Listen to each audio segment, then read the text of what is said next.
Welcome to Influence, the show about one of the university's founding colleges, the College of Agriculture and Life Sciences. I'm your host, Emily Shaw. On today's episode, we'll hear about how one graduate-level Human Development and Family Science course took on the effects of poverty on children and families. Our first guest is a master's degree student, Hannah Hamilton. Welcome, Hannah. Hey. I'm so glad to have you here, and I'm interested about your transition from the undergraduate Human Development and Family Science program to the master's degree program. Well, it's definitely different. I feel like it's been a really fun and interesting transition. It's really hard to explain the differences between undergrad and graduate school, I feel like. But it's been really fun just to get to know the faculty and staff better, as well as getting to know my fellow students better. But it's been really fun, and I've learned so much information. I feel like in undergrad, I was just scratching the surface as far as knowledge and information. Right. And so now I feel like I'm just filled with all kinds of information. That's great. So it is more of an immersion than at the graduate level. Yes. Excellent. So I know this spring you participated in the graduate level course, HDFS 8123, The Effects of Poverty on Children and Families. So tell me about that course and what interested you in that course specifically. Well, it was a course that was in my curriculum. I had to take it. But it was a very interesting course. I feel like anybody that's going to be working with people should take this course. It was interesting because Dr. Staten got us to answer questions before and after the class, just on how our views and biases on poverty and people in poverty. And it was interesting to see the transition in our knowledge as far as our views and biases. But it was very, very interesting, and I really enjoyed the course. Excellent. I know a huge component of the course was a field trip that y'all got to do to multiple locations, I believe. So kind of walk us through that. Well, we did one trip to the Delta and one trip to Atlanta, so we got to see the rural and urban sides of poverty, and that was very interesting. It was a fun trip. We were thankful Dr. Staten took us and that Dr. Newman let us go, and it was just interesting to see. It was very eye-opening, all the different aspects of poverty and just how complex it is. Can you tell us a little bit about some of the agencies that you visited in the Delta? Our first agency we visited was the Reclaim Project, which is in Marks, Mississippi. And that was a very interesting project. We met with the teacher there, and they house the teachers and the staff that work with Reclaim Project. And they just focus specifically on the school there and the community and just helping positively impact that community. Excellent. And then in Atlanta, you went to some additional agencies, obviously. Yes, we went to a Love Feeds program, and they feed and give out hygiene items for homeless people. And we also went to a food bank in Atlanta, and it was a massive food bank. I've never even seen a food bank that massive, but they had all kinds of foods as well as hygiene products. And they kind of just walked us through how they hand out those products and just all what they provide for the community. Excellent. So how did the course and those field trips, specifically one rural, one urban, as you mentioned, how did they change your perspective on poverty? The class and the trips together were just like the key. Learning about poverty and how it affects people, and then going out and seeing it. It really made me realize just how complex poverty is and all the different aspects there are to it. At first, I just envisioned kind of the physical aspects of poverty, what you see on TV or on the news, but there's really so much more to it that people don't see. Right.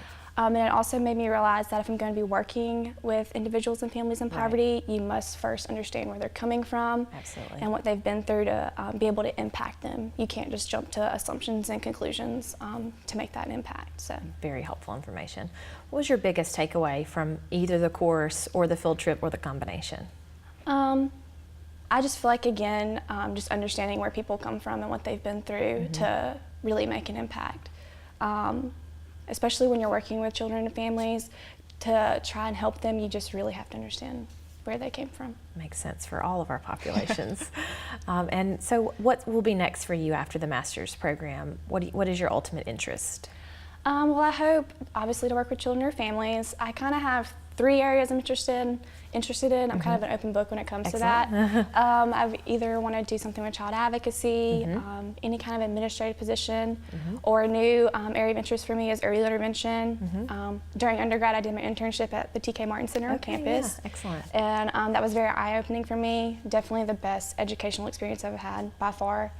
And I just really loved working with children with disabilities in that environment, and kind of just seeing how the children's personalities shine through their disability, and I just thought it was so much fun and so rewarding. So. Excellent. Well, thank you for being with us here today and sharing your experiences as a master's degree student. When we come back, we'll hear from a PhD student who also participated in the poverty course.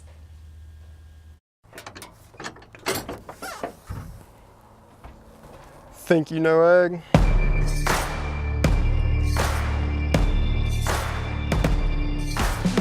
Think again. We are creative.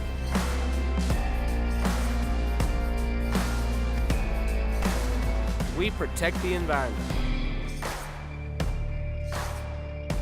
We prepare for careers in medicine and conduct research. We empower people and communities.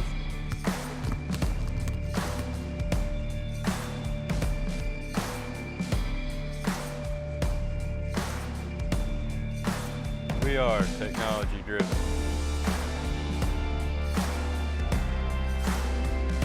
And we feed and clothe the world.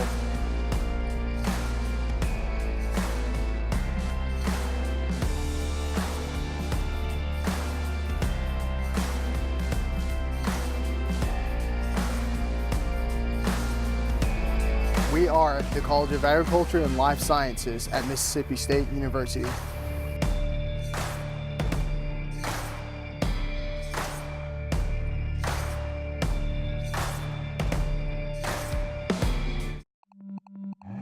Imagine a car designed to travel 100 miles on a single gallon of gas. Engineered to lead the way in energy independence. It will inspire you to rethink how cars actually work. Imagine the car of the future. We are at Mississippi State University, where we ring true. Heard an echo down the well where my heart once hung. Hear my name ringing, ringing when I'm done.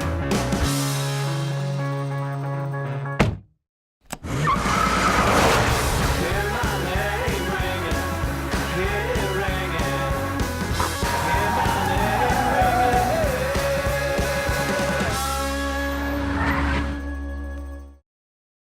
Welcome back to Influence.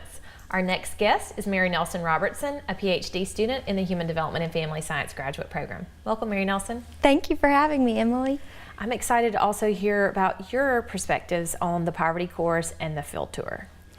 Yes, this course, I wish that everyone at Mississippi State and across the nation could take the class. I learned so much, and it opened my eyes to poverty. I wouldn't say that I'm now an expert in poverty by any means, but it definitely opened my eyes and allowed me to understand the culture of poverty better and the effects of poverty.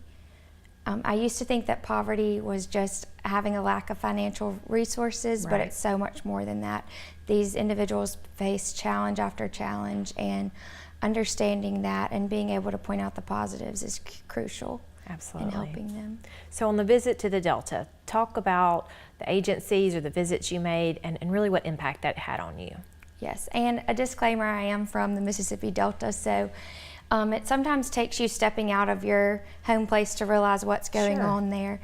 And I was actually really proud of all the agencies that we got to tour. The Marks Project, which is also a partnership with Reclaim Project.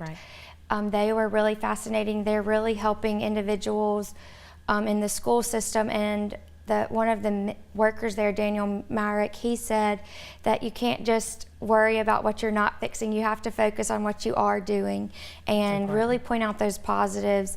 And it's okay if you don't change every single person's life, but just starting with what you can do and doing what you can is crucial. That's a great message for us all. When you went to Atlanta, y'all went to the Love Feeds. Yes. Can you talk to us a little bit more about that? Yes, Love Feeds was an incredible organization, and the individual who started Love Feeds actually he immersed himself in that population and became, he lived in poverty. Wow. He I think for at least 30 days, he had to go from homeless shelter to homeless shelter. He lived on the streets. He didn't have any food or any resources. And I think that helped him understand so much better how he could help these individuals in Atlanta and outskirts of Atlanta, and seeing those individuals come pick up, they get twice a week they get to pick up food and hygiene products. And certain days they get to get clothes, certain days they get to get diapers and other necessities that I don't always think of. Right. And seeing those individuals have the best attitude, and they had just gotten new clothes from the closet at Love Feeds, and they were all wearing their new clothes, and they were so excited and thankful for the free items that they were receiving. That is wonderful. Well, as Hannah pointed out, the field trip was designed to show you both the rural and the urban aspects of poverty. So what was your takeaway from the comparison? Yes, they're definitely very different, but yet they're the same, if that is, makes sense. But it was amazing. Like rural poverty, you automatically think it's very spread out, but in the Delta, it might not be as spread out as you think, but it definitely is spread out.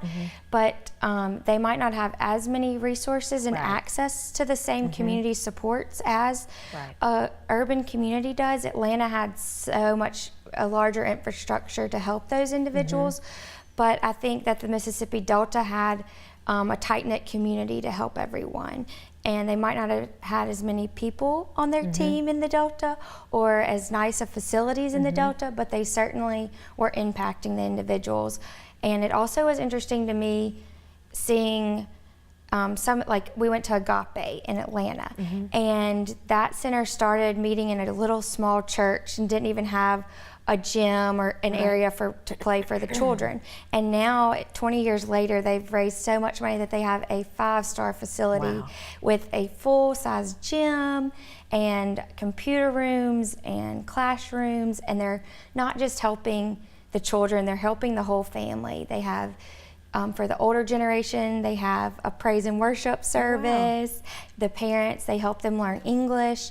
It's just incredible how they're not just impacting the one child, they're impacting the child's family. That's excellent.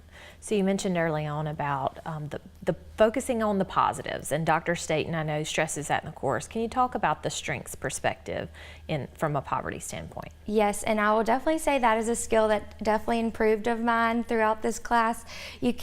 It's so much easier to go into a situation and point out all the negatives when it comes to poverty. But pointing out those positives and focusing on those positives and allowing those positive strengths to grow is how we can make a change. That's excellent. Thank you for visiting with us today about the poverty course and the field trip, which I know impacted all the students so much. And thank you so much for joining us on this episode of Influence, where we learned a little bit more about the Human Development and Family Science course, Effects on Poverty in Children. And we thank you and hope you'll join us next time.